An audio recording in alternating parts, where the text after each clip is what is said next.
ایک پرامن گاؤں میں فاروق نامی ایک تجربے کار شکاری رہتا تھا۔ وہ شیر کے شکار میں بہت ماہر تھا۔ ایک بار اس گاؤں کے قریب جنگل میں ایک آدم خور شیر آ گیا۔ چونکہ گاؤں والوں کے کھیت اس جنگل کے پار تھے، اس وجہ سے گاؤں والے بہت پریشان تھے۔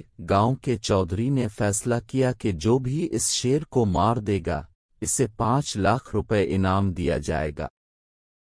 فاروق خان نے شیر کو مارنے کا فیصلہ کیا۔ وہ شکار کرنے سے پہلے پوری منصوبہ بندی کرتا تھا۔ اس نے اگلے روز ایک نئی بندوق، ایک نیا شکاری چاقو اور 2 جال خرید لیے۔ وہ جانتا تھا کہ شیر رات کو ایک بار جنگل کی واحد نہر پر پانی پینے ضرور آئے گا۔ چنانچہ وہ ایک درخت کے اوپر چڑھ گیا اور جال کو نہر کے چاروں طرف پھیلا دیا۔ جلد ہی شیر اس جال میں بری طرح پھنس گیا اور فاروق خان نے اسے آسانی سے شکار کر لیا۔ اگلے روز جب اس نے یہ بات گاؤں والوں کو بتائی تو وہ بہت خوش ہوئے، مگر اب چودھری کے دل میں لالچ پیدا ہوا۔ اس نے انعام دینے سے انکار کر دیا۔ اب فاروق خان کو بہت غصہ آیا۔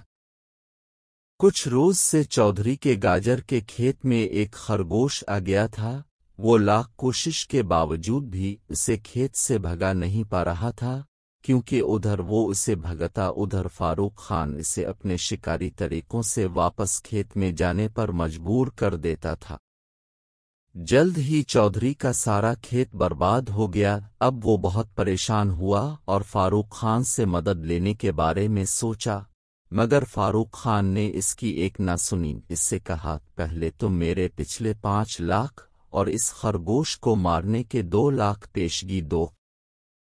آخر چودھری کو 7 لاکھ روپے دینے پڑے، تب کہیں جا کر اس نے اس خرگوش کو بھگایا۔ اگر آپ نے بھی کسی کی رقم اب تک ادا نہیں کی تو فوراً دے دیں، کہیں ایسا نہ ہو کہ